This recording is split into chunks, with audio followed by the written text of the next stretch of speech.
Hi guys, my name's Arin Kimmel, and I'm going to tell you about why you should add some storytelling into your rhetoric, okay? So we all want to persuade someone of something, right? The general sense that we go about is we have an argument, we put it very logically, maybe we bring in a little bit of emotion, we talk about why this is good for the world, why this is the right thing to do, maybe we try to frame our wording in a way our audience will understand, we try to use some identification. All of this is good. But I've read an interesting article called Storytelling That Moves Us, okay?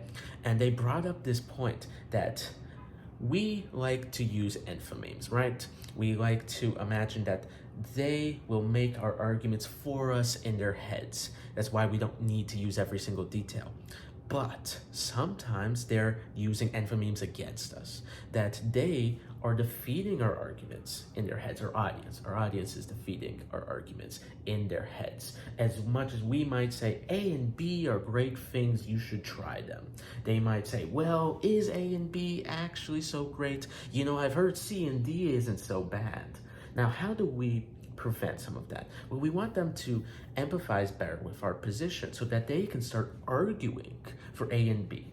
Instead of them trying to argue against A and B, we want them saying why A and B are so good without us even having to.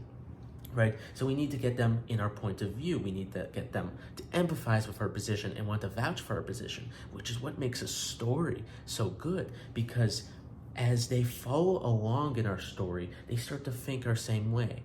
In a sense, it's like they're doing the identification. They are empathizing, understanding us. And this helps your ethos immensely because you are humanized by giving a story. You become more credible because you become more relatable, okay? So let's walk through what makes a story good, or at least how to make a story, okay? So, of course, we need our final goal here, and that's our message, our moral, that kind of idea. And we need an inciting incident. It's a big conflict. It's a thing that goes wrong. We need a protagonist, which you're likely going to make yourself. Basically the person you want everyone to empathize with, the position you want people to empathize with, and the antagonist, which is, of course, the problem, the position you don't want people to empathize with, or all of the little things that come up, okay? So I'm gonna come up with one that I've been thinking about for a little bit. And let's say the general goal, the message that I want people to come away with is, well, try to empathize with other people, or don't judge too quickly, or try to understand others, right? That's my general idea. So then I'm thinking, how do I convince people of that? Well, I remember a time when I should have been doing more of that. So an inciting incident is a high school / grade school bully I had. From grade 4 to grade 12, I had a bully named Ryan, okay? So I've made myself the protagonist. I've made Ryan the antagonist. The inciting incident is the bullying, right? Now I can play into the emotion of it by talking about the various situations that happen. This time in class when Ryan said mean thing about me. This time when Ryan made me cry. This time when Ryan was an asshole, right? I can generally do things like that.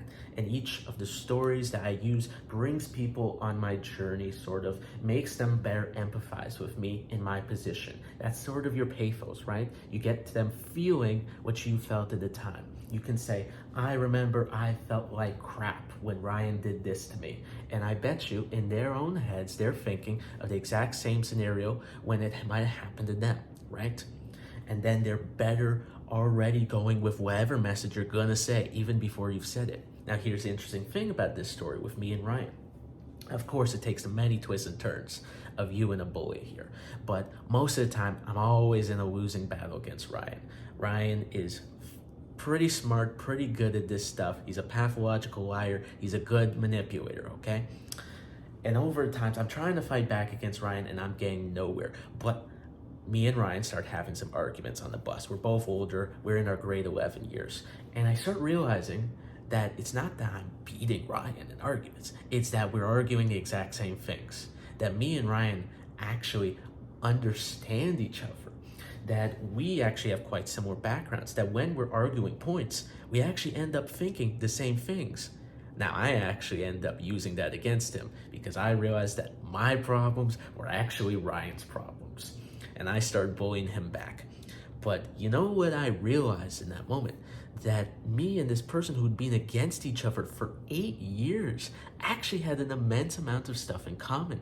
That if I'd actually stopped to think, wait a second, do me and this person have anything in common? Do we share anything? Instead of just putting myself in an us versus them sort of mentality, if I started to consider what we have in common, our shared values, years ago, we could have made a much better, much smoother relationship, right? So there I have sort of conveyed my final message, my moral, and bringing the whole story together, it makes someone consider my points much better. It makes them think, you know what?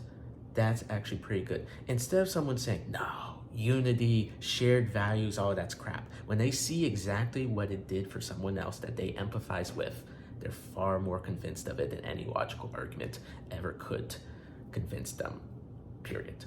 Okay, so I hope this was helpful. I hope you have a great day, and I hope you can use storytelling to persuade people in the future. Thanks for listening.